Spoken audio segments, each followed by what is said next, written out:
Here we are live. Must be Wednesday morning at Ingenium Books because here we are live again. And today we are going to talk about the book marketing mindset. So backing up, if you're wondering who the heck we are, I'm Bonnie. I'm with Ingenium Books, and with me today is Yvonne Caputo, who is author of Flying with Dad. So our audience at Ingenium Books is authors of nonfiction. We work with authors to develop, write, publish, and market their books. And what I find myself saying frequently is that being an author, especially an indie author, is not for the faint of heart. Right? Right. Yeah. So, Yvonne, your book published, and I think, this is part of the mindset thing, is your book published last November. And so the writing is done, the publishing, it's out there. Was that the end of your journey? Not in the least. Not in the least. Now, I have to say that I did have a sense of what I was in for, because let me step back a second. One of the reasons that I went the independent route is, considering my age, I wanted to be on this side of the grass when the book was published. Yeah. I really felt strongly that I was saying something important, and I wanted to have book in hand. So I decided to go independently. Yeah. Well, I always know when I don't know. So I did a ton of research about what that meant, because I didn't want it to be anything other than the best that it could be. Mm-hmm. So how was I going to go about doing that? So I read the legal side of self-publishing, and then once I finished that, I have to do this. I read the alliances on what you do and how you do it and what you look for and all that kind of stuff. And they were very clear that if you do it independently, the marketing is going to be on your shoulders. Yeah. And I read that people, after they published books, were saying that they spent as much time, if not more, trying to pitch their book as the writing of it. So it wasn't like that I was going into this blind. But until you really kind of get your feet in the mud, you really don't know what you're in for. And so in that sense, it is work. It's something that I have to pay attention to daily. Right. I would say, in addition to the statement from the Alliance of Independent Authors, which is a phenomenal organization, a nonprofit group globally for independent authors, stating that being an indie author means the marketing is on your shoulders. The reality of today's traditional publishing environment is still very much that the author, in many cases, the author is still responsible for much of the marketing activity. And to think that you can, sign up with a traditional publisher and all you have to do is write your book and then you sit back and, watch it sell millions of copies. It's not, it's not the case anymore. And there's no secret that one of the things that traditional publishers look for, it's not just, can you write and do you have a great story? It's, how big's your market? Do you have speaking potentials? Are you already reaching an audience? It is very much about how a potential author that they might choose to work with can leverage an existing audience. So when you're an indie author, oftentimes that building of the network happens after the book is written, and in many cases after the book is out. But it is really exhilarating and hard work. There's no question. So the mindset piece, and one of the reasons I have you here today is because I think that you have demonstrated, because we work together and we speak on a regular basis, you have demonstrated the ability to select a mindset around your book marketing that really works for you. And hypothetically, let me paint the other side of the picture, and then I'm going to ask you a bunch of questions around your mindset and how you make it work. So the hypothetical opposite of what you've done is, okay, I've published and written my book. Now I'm just going to sit back and watch, is one thing. The second mindset, and these could be a combination. The second mindset is, I've expended all my emotional energy on getting the book this far. I just have nothing else to give. Or I'm scared. I'm scared to go out there. I'm scared to make noise. I don't want to come across as pushy. You know, this is so normal. And we hear this in indie author forums all over the place. You know, I'm a writer. I'm not a marketer. Well, as an indie author, guess what? You're a marketer. Mm-hmm. So, Yvonne, how did you come to, and I guess, was it a conscious decision to adopt the mindset that you do have, which is, I'm changing that question. I want to know what your mindset is. Tell me what your mindset is about your marketing of Flying with Dad. Well, foundational is I believe in the book that I read or wrote. I believe in the story. And I believe in what I really want to have come out of that story. And that is for parents to tell children stories, for children to listen to stories, for there to be readers out there who get to know intimately the story of a World War II veteran. So that's really foundational for me. The second piece is, I have to say how excited I was when I held the book in my hands for the first time. There was a part of me that said, nah, this isn't true. I didn't do this.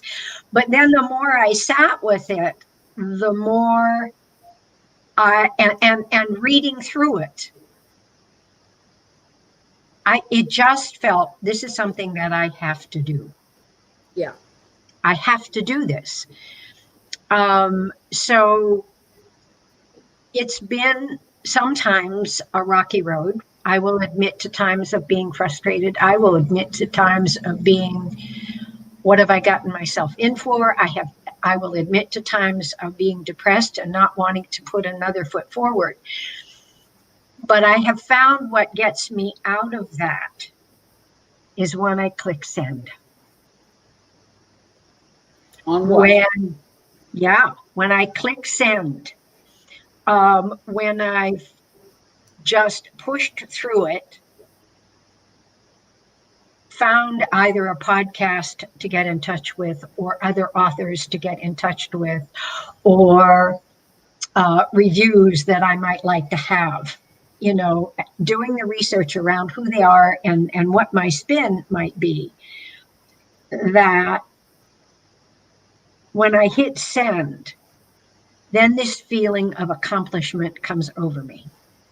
And that is kind of like this button that gets pushed to say, okay, I can do this. Now, I will admit it's hard. Yeah. It's really hard because, you know, there is that piece, that ego piece that says, who am I? Who am I to be reaching out to these people? You know, so you have to kind of jump beyond that. And that's just what I've done. And I'll go back to, I believe in what I've written. Yeah. And incidentally, my dad, who the book is about, it's about us, he wouldn't have it any other way. Yeah. You know, there's like this angel sitting on my shoulder that, you know, kind of keeps telling me, you can do this. You can do this. Just keep at it. So, and it's that keeping at it. Like, your book has been out for 8 or 9 months now, or September, October, 9 months. And you and I are on the phone every couple of weeks, or on a video call every couple of weeks, and you're keeping at it. One of the things that you said to me at one point that just struck me was, you have set yourself a goal or an objective of doing, correct me if I've got this wrong, 2 things a day to market your book. So, which is a totally different approach from saying, oh my goodness, I have to develop my book marketing strategy and I have to have it all, which I actually advocate having a book marketing strategy, but it's a different type of mindset, because that is a big, huge thing that needs to be done before you can actually start doing the marketing. And you have kind of said to yourself and said to me, I'm going to do 2 things every day, whatever that thing is. Well, I will come to do this. 1 million readers. Right. So I read your book, so I knew what the ins and outs were going to be. Yeah. You know, I knew about a marketing strategy, and I knew about what it would take. What's different for me is, in terms of personality style, I'm not real good with 1, 2, 3, 4, 5, 6, 7. I'm more like, okay, let's take the sticky, and we'll put a sticky here, and we'll put a sticky here, and we'll put a sticky here. And all of these, there's things that I could be doing. And what's the sticky that attracts me today? What's a sticky that I want to work on? So my approach is not as streamlined as somebody else might be comfortable with. Right. But it's an approach that I find helpful. Yeah. And sometimes it happens that I'll go research a website, and that'll take me to another website, and that'll take me to another idea. And so I do keep a list of things to do, that when these kinds of things pop up, I'll write it down. I'll write it down. So let's talk about what the kinds of things are that you have been doing, and also for context. And this is this is something that is frequent topic of discussion in many indie author forums, and that is, but I want my book to be a bestseller, or I want to stop having to work somewhere else and my book is going to support me. And that is really a very, very, very tall order. And it is possible, and lots of people do that, but there's no magic bullet. There are a number of different things that might work in certain circumstances that don't work in all circumstances. And in large part, there are some basics. You need to have a professional cover. The content, the quality needs to be there inside the content. You need to have well-written, back cover copy, and you need to have all your categories and keywords. There's some elements that are consistent across the board. But beyond that, it's obviously the reader identification and connection to the reader and knowing who that reader is. But beyond that, it's like, okay, is a personal outreach to try to build reviews going to be the thing that works? Or do you need to pay for a review service, or this or that or the other thing? And I would say that you've been extraordinarily successful in your boots on the ground approach. And I would say, and I'm going to ask you exactly what you've been doing, but your book, yesterday when we checked, you had 22 reviews on Amazon, 1 4-star, all of the rest of them 5-star reviews. Those reviews have not been happenstance. You've done a lot of work to cultivate those reviews. And, there are Amazon terms of service around, what authors can and can't do. Amazon won't let you post reviews or will police the reviews. You can't promise somebody something in exchange for a good review. You can say, here's a free copy of my book and I'd love it if you'd write an honest review. You can say that. That's legal. But beyond that, tell me more about what you have done on the area of reader reviews. If someone tells me that they've read the book And by the way, I belong to the 8th Air Force Historical Facebook page. I belong to the 467th Bomb Group Facebook page. I belong to the 1940s Facebook page. And when there have been opportunities, I've posted things about the book. So I have gotten people who have, personal message me, or even in the comment section say, how can I get a hold of the book? So if that happens, I've said, once you read the book, would you give me a review? Yeah. So that's how I've done it. And there's this fine line, and you and I've talked about this, that it's knowing when to ask, but knowing when not to ask over and over again. Right. That you just have to get this sense of, okay, so you ask somebody to do it, maybe you ask them again twice, but then you let it go. But most of those reviews, I would say half of those reviews are because I've asked for them. Right. I am now seeing that people have read the book and are leaving reviews. So that's really pretty cool. That's very exciting. So that's how that piece has worked for me. Yeah. So this might be difficult, but what are some of the things that you've been doing? If you've been doing 2 things a day for 9 months, and some days it'll be more than 2 things, other than looking for and reaching out and actually asking for reviews, what are some of the other things you've been up to? Well, in the very beginning, before COVID-19, and I have to say that COVID-19 has really had an impact. Before that, I started to look for reunions, World War II reunions, and pitching to World War II reunions about what a wonderful speaker I could be. I also got in touch with museums and said, I'm willing to travel. I have experience with public speaking.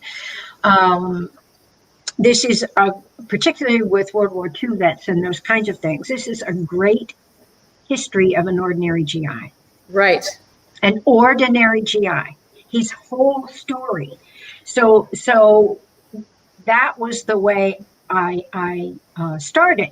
Now, every single one of the reunions that I booked has been canceled. Right. Okay. But I kept up those relationships. And with those people that I came in contact with, I sent them an autographed copy of the book. So I've been doing that as well. I looked for I would go on the internet and research. The top 10 reviewers of independent books, the top 10 World War II websites, the top 10 memoir websites. And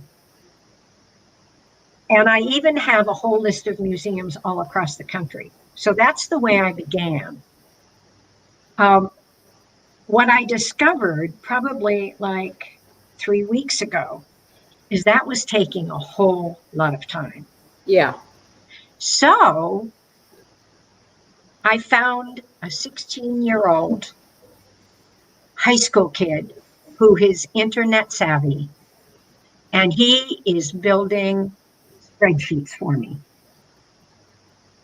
So one of the things is I paid him to read the book. I said, this is where you need to start. You need to know what this is all about. And then I gave him some general ideas about what I wanted. And right now, I have 4 full spreadsheets that I'm beginning to work on. What's on? We have podcasts who interview authors. We have Aviation Geek podcasts. Yeah. We have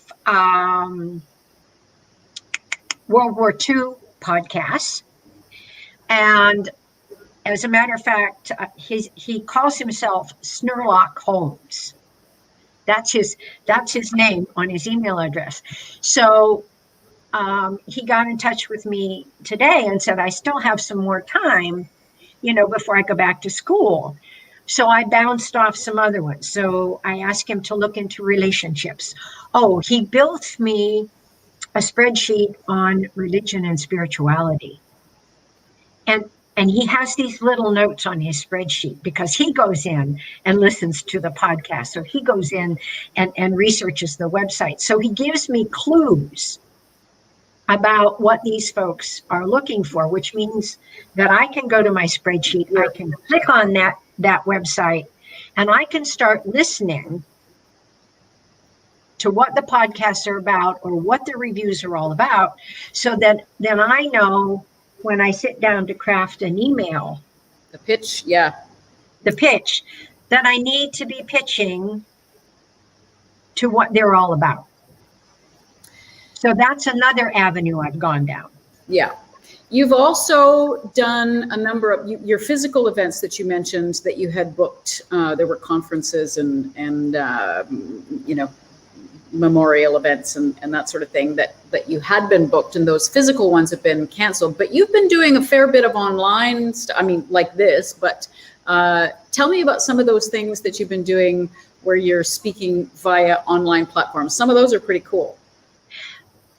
My attitude about that stuff is this: there is no event too small. Yeah. There's no event too small.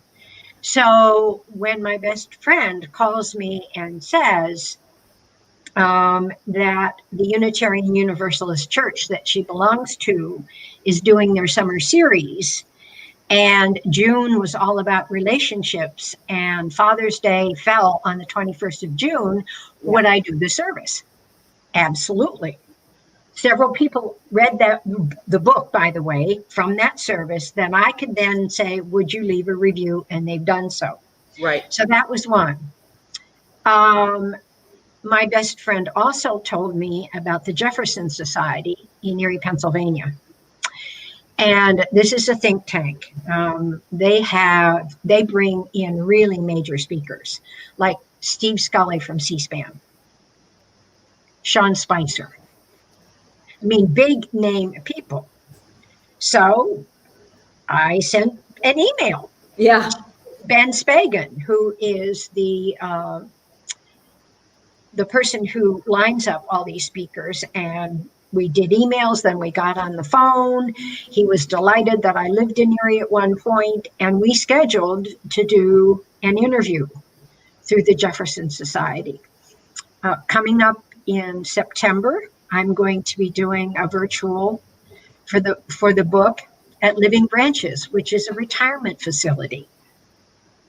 The following month, I'm going to be doing a live presentation for another retirement facility. One of the people who read my book said, I know the librarian at the Indian Valley Library, and she's been having local writers on. And would you be interested in that if I pitched her for you? So I just got an email from the librarian. So it's like any little nugget of something that I can do that might lead to someone.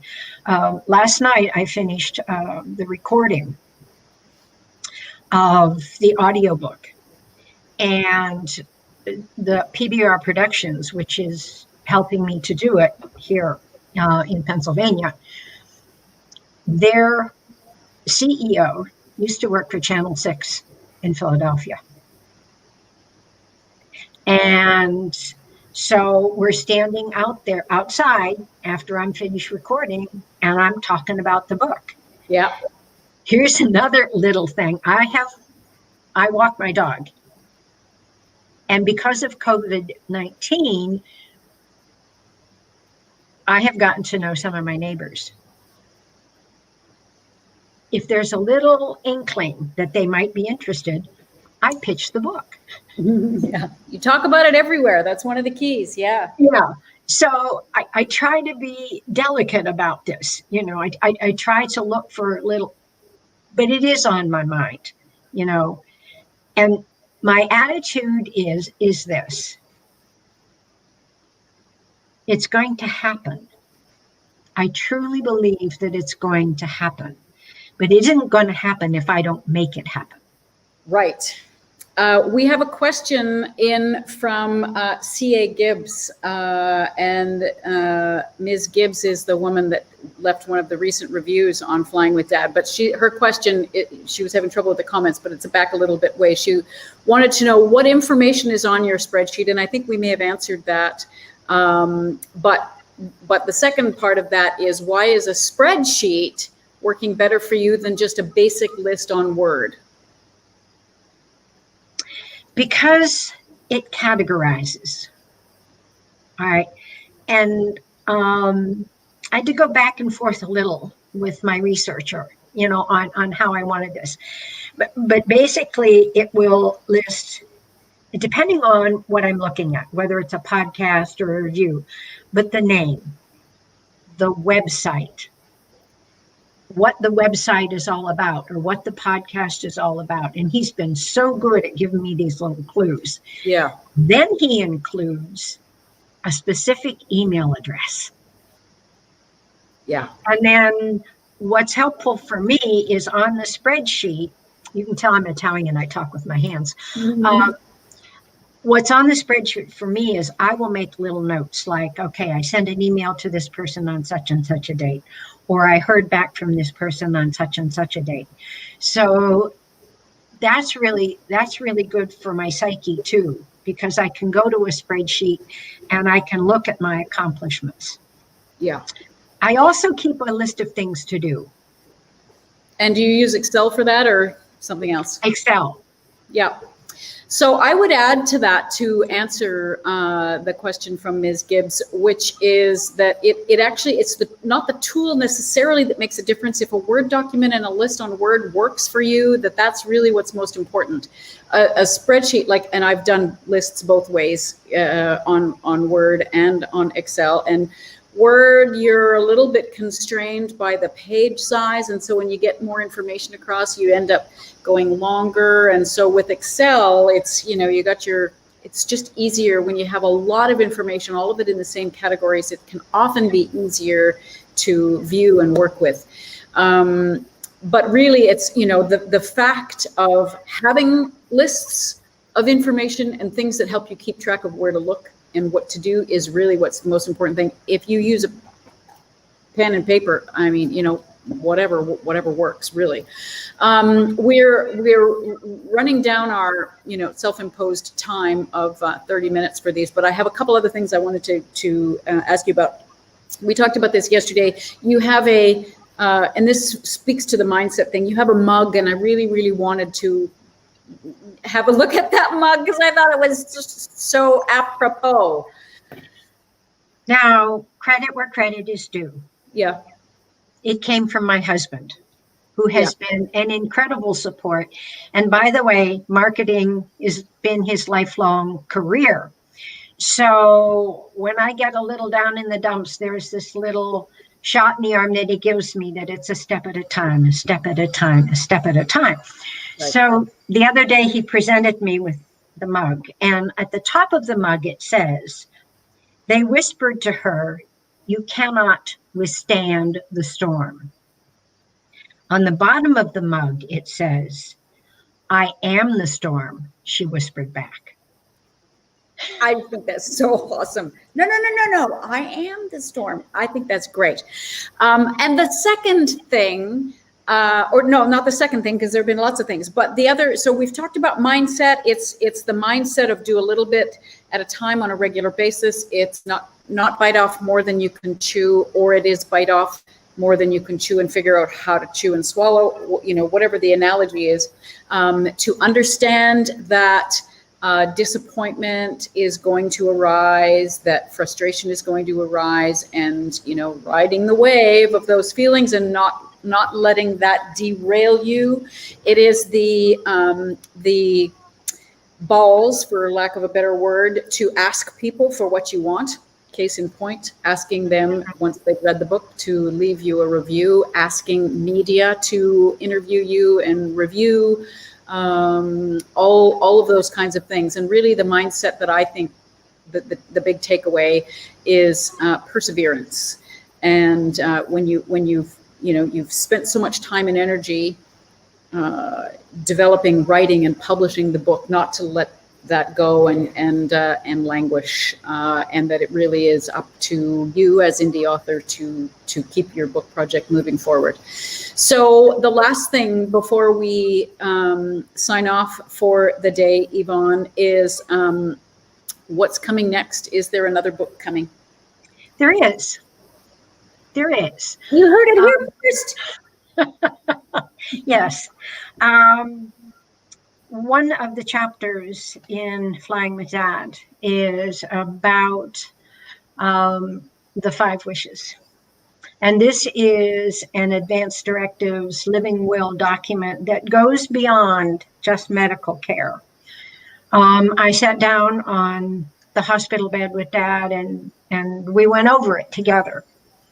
And yes, he said, no, I don't want this. No, I don't want that. Yes, I want this. If the quality of my life is not there, please let me go. But I was able to get from him, how do you want to be remembered? Right. What do you want your funeral to be like? Some really intimate questions that just cover all the bases, so that when it came time for me to tell the EMTs who were in the house with Dad and I, he has a DNR, do not resuscitate. Because I had done the 5 wishes with Dad, because Dad and I had gotten so close through the writing of this book, I just knew this was something that I could do. And this is an incredible piece of mind document that we who are older can have done for our children. Yeah. And so that's the next book, is to write about how we can help folks be very clear. And so when the time comes, and it comes for us all, this is not anything that any of us are going to walk away from. Our children will know what to do. Yeah. Yeah. None of us are getting out of here alive. Nope. We might as well have fun while we're here. Okay.